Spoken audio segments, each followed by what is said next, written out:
Hi friends, welcome to my channel. బెంగళూరులో మేమున్న ఏరియాలో మొత్తం అంతా లైట్లతో మొత్తం డెకరేట్ చేసేసారు. ఎందుకు అని చూస్తే మా వీధిలో ఉన్న ఆంజనేయ స్వామి వార్షికోత్సవము.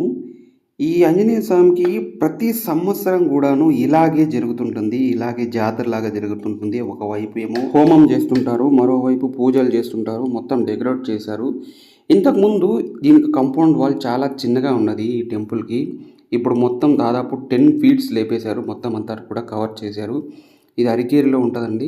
చాలా పెద్ద టెంపుల్. దాదాపు 75 సంవత్సరాల చరిత్ర ఉందంట ఈ ఆంజనేయ స్వామి టెంపుల్కి. ఒక్క విషయం మాత్రం కరెక్ట్గా చెప్పగలనండి, ఆంజనేయ స్వామి లేని ఊరు అనేది అస్సలు ఉండదు. ఒకవేళ హిందువులు ఉంటే మాత్రం డెఫినెట్గా ఆంజనేయ స్వామి టెంపుల్ అనేది ఉండే ఉంటుంది.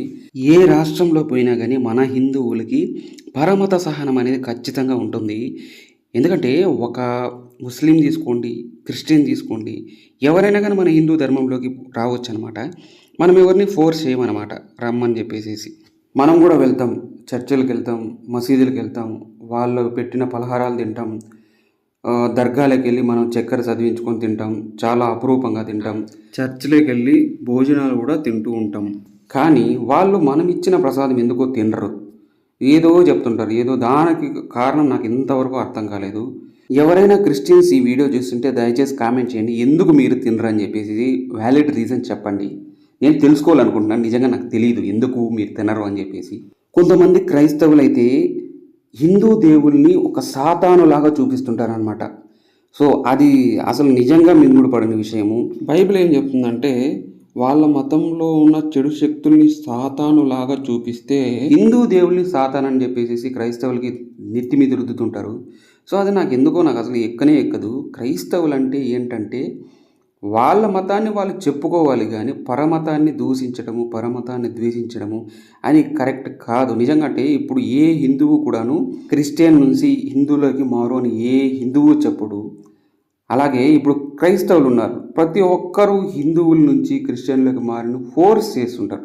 అది ఇష్టంతో రావాలి.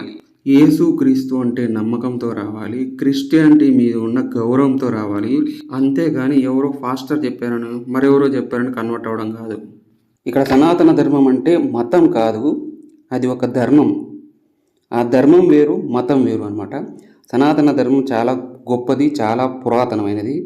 ప్రపంచం మొత్తం క్రైస్తవులే ఉంటారు, అయినా కానీ ఇండియాలోకి వచ్చి ఇండియాలో నుంచి అందరూ క్రిస్టియన్లకు మారిపోవాలని చెప్పేసి చెప్తుంటారు. సో అదేది ఏం లాజిక్కో నాకైతే అర్థం కాదు. నిజంగా ఇష్టపడితే వాళ్ళు క్రైస్తవ మతంలోకి వెళ్ళొచ్చు, యేసు క్రీస్తుని నమ్ముకోవచ్చు, వాళ్ళ బోధనలే వినొచ్చు, అందులో ఏ తప్పు లేదు. బై ఫోర్స్ వెళ్ళడం అనేది నాకు నచ్చదని చెప్పేసి నేను ఇక్కడ చెప్పుకుంటున్నాను. ఇక్కడ జరిగే ఉత్సవం ఏంటంటే, ఆంజనేయ స్వామి ఇలా చక్కగా అలంకరించి ఒక రథంలో పెట్టి ఈ ఏరియా మొత్తం తిప్పుతారనమాట. ఈ ఏరియా మొత్తం డప్పులతోనూ తిప్పేసేసి చాలా సంతోషంగా హ్యాపీగా జరుపుతుంటారు. అంటే ఈ వీధి మొత్తం తిప్పుతుంటారు. అది 11 తర్వాత తిప్పుతుంటారు, ఎందుకంటే ట్రాఫిక్ కొంచెం తక్కువ ఉంటుంది కాబట్టి 10, 11 తర్వాత అలా తిప్పుతుంటారు. ఈ వీధి మొత్తం తిప్పేస్తుంటారు. సో ఇక్కడ భోజనాలు కూడా ఉంటాయి. ఈ 2 రోజులు మొత్తం భోజనాలు ఉంటాయి ఈ ఏరియా మొత్తానికి. ఎంతమంది అన్నా రావచ్చు. సో నేను కూడా తిందాం అనుకున్నా, కానీ కాకపోతే ఆ లైన్ చూసిన భయం వేసింది, చాలా టైం పడుతుందని చెప్పేసి నేను ఇక పక్కకు వచ్చేసాను. చూసారా ఎంతమంది ఉన్నారు. సో ఇది ఒక పరుస జాతరలాగా ఉంటుంది. ఇది ఇక్కడ ఉన్న ప్రత్యేకత. సో ప్రతి సంవత్సరము డిసెంబర్లో ఇలా జరుగుతూ ఉంటుంది. ఈ దేవుడు చాలా మహిమగల దేవుడు అని చెప్పేసి చాలా చెప్పుకుంటుంటారు ఇక్కడ. సో ఇక్కడంతా కూడాను చాలామంది తెలుగు వాళ్ళు, తమిళ వాళ్ళు, మలయాళం వాళ్ళు అంతా ఉంటారు, అన్ని భాషల వాళ్ళు ఉంటారు. బట్ కాకపోతే అందరూ కూడా టెంపుల్కి వస్తుంటారనమాట. చూసారా డెకరేషన్ ఎంత బాగా నీట్గా చేశారు. టెంపుల్ అంటేనే కొంతమంది చిరాకు పడుతూ ఉంటారు. అసలు టెంపుల్ అంటేనే టెంపుల్లో ఉండేదే కాస్మిక్ ఎనర్జీ. ఆ హీరో, ఈ హీరో, వాడు హీరో గొప్ప, వీడు హీరో గొప్ప అని కొట్టుకు సావడం కంటే టెంపుల్లోకి వచ్చి కొద్దిగా ప్రశాంతత పొందడం ఖచ్చితంగా కరెక్టు. నిజంగా కరెక్ట్ అని నేను నమ్ముతాను. మన ఎదతనం నుంచి మంచితనము, మన చెడుతనం నుంచి మంచి మార్గంలో నడిపేది ఈ కాస్మిక్ ఎనర్జీ. కాస్మిక్ ఎనర్జీ అనేది టెంపుల్లో ఉంటుంది. ప్రతి టెంపుల్లోనూ కాస్మిక్ ఎనర్జీ ఉంటుంది. ఆ ఎనర్జీ డెఫినెట్గా కావాలి. ఒక మామూలుగా సైంటిఫిక్గా చెప్పుకున్నా కానీ ఆ ఎనర్జీ అనేది సూపర్ న్యాచురల్ పవర్ అనమాట. ఆ న్యాచురల్ పవర్ అనేది మనకు మనుషుల్లో దొరకదు, బయట ఎక్కడా దొరకదు, టెంపుల్లో మాత్రమే దొరుకుతుంది. సో ఈ ఎనర్జీని మనం రిసీవ్ చేసుకోవాలి. మనం నిజం చెప్పాలంటే ఒక సైంటిఫిక్గా కూడా చాలా proven cosmic energy is very important. మనిషి దేవుడే లేడు అనుకుందాం, ఫర్ ఎగ్జాంపుల్ దేవుడే లేడు అనుకుందాం. దేవుడే లేకపోయినప్పుడు కూడాను ఏదో ఒక సూపర్ న్యాచురల్ పవర్ అనేది డెఫినెట్గా ఉంది. ఆ సూపర్ న్యాచురల్ పవర్ని డెఫినెట్గా మనం రెస్పెక్ట్ చేయాలి. ఆ ఎనర్జీకి మనం ఓబే చేయాలి. సో దాన్ని మనము తీసుకోవాలి. నేను చెప్పిన మాటలు కరెక్ట్ అనిపిస్తే జై శ్రీరామ్ అని కామెంట్ చేయండి ఫ్రెండ్స్. కరెక్ట్ కాదనిపిస్తే ఎందుకు కరెక్ట్ కాదో ఒకసారి కామెంట్ చేయండి, చూద్దాం ఎవరు ఏ విధంగా అనుకుంటున్నారో. నాకు ఎప్పుడు డౌట్ ఉంది, కాకపోతే సూపర్ న్యాచురల్ పవర్ ఉందనేది మాత్రం ఖచ్చితంగా కాన్ఫిడెంట్గా చెప్తాను నేను. బట్ దేవుడు లేడు అని కొంతమంది అంటుంటారు. దానికి ఒకసారి మీరు కామెంట్ చేయండి, ఎందుకు లేడు మీరు ఒకసారి ఎగ్జాంపుల్ కూడా చెప్పండి. సో ఇదంతా పెద్దగా జాతర జరుగుతుంది. ఒక పక్కన భోజనాలు పెడుతున్నారు, ఒకవైపు మొత్తం అంతా ఒక జాతరలాగా అన్నీ కూడా స్టాల్స్ పెట్టేసుకున్నారు. చిన్న చిన్న బెలూన్స్ అన్నీ కూడాను. ఇది వచ్చేసి రథం అనమాట. ఆంజనేయ స్వామి వెళ్తుంటాడు. ఇది ఒక విమానం లాగా ముందెళ్తుంటుంది, దాని వెనక ఇక రథం వెళ్తుంటుంది. సో అది రథము. లాస్ట్ మొత్తం అంతా అయిపోయింది.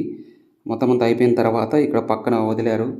సో ఇది వీధి అనమాట. ఈ వీధిలో కూడాను మొత్తం అంతా కూడాను తిప్పుతుంటారు అనమాట. ఇక్కడ నుంచి ఈ వీధి ఎడం వైపు నుంచి కుడివైపు మొత్తం తిప్పుతారు. తిప్పేసి మళ్ళీ తీసుకొచ్చి గుడి దగ్గరికి వదులుతారనమాట. సో అది గుడి యొక్క విశిష్టత. చాలా మంచిగా ఉంటుంది. చాలా చూడడానికి కూడా చాలా కన్నుల విందుగా ఉంటుంది. నాకైతే మంచిగా అనిపించింది ఫ్రెండ్స్. మీకు ఎలా అనిపించిందో ఒకసారి కామెంట్ చేయండి. చెప్పాను కదా, మర్చిపోకండి. మీరు కనుక దేవుని నమ్మినట్లయితే జై శ్రీరామ్ అని కామెంట్ చేయండి. లేకపోతే ఎందుకు మీరు నమ్మలేదు ఒకసారి కామెంట్ చేయండి. నేను తెలుసుకోవాలనుకుంటున్నాను, ఎందుకు దేవుడు లేడు, ఎందుకు దేవుడు ఉన్నాడు, ఎలా దేవుడు ఉంటాడు అని మీకు జస్టిఫికేషన్ ఉంటే దయచేసి మర్చిపోకండి, కామెంట్ చేయడం మర్చిపోకండి. నేనైతే దేవుడు ఉన్నాడు, దేవుడు లేకపోయినా డెఫినెట్గా ఒక సూపర్ న్యాచురల్ పవర్ అయితే డెఫినెట్గా ఉందని నేను నమ్ముతున్నాను. మీరు ఒకసారి మీ ఒపీనియన్ కూడా చెప్పండి ఫ్రెండ్స్. నేను ఒకటి తెలుసుకోవాలనుకుంటున్నాను. కొంతమంది నా క్రిస్టియన్ ఫ్రెండ్స్ ఒకప్పుడు విగ్రహారాధన చేయరాదు, విగ్రహారాధన అనేది అది కరెక్ట్ కాదని కొంతమంది అంటున్నారు. అదేంటో దానికి జస్టిఫికేషన్ ఏంటో నాకు తెలియదు. నాకు కరెక్ట్గా ఎవరు కూడా నాకు ఎక్స్ప్లెయిన్ చేయలేదన్నమాట. ఒకసారి మీరు వీలు చూసుకొని దానికి జస్టిఫికేషన్ ఈ కామెంట్లో చేయండి. నేను తెలుసుకోవాలనుకుంటున్నాను. ఎవరితో అడిగినా కానీ ఏం కరెక్ట్గా చెప్పట్లేదు. ఎవరో ఏదేదో చెప్తున్నారు, ఏదేదో బైబిల్ అంట, ఏదేదో పురాణం అంట చెప్తున్నారు. సో దయచేసి మీరు ఒకసారి జస్టిఫికేషన్ ఇవ్వండి. Thank you friends, bye.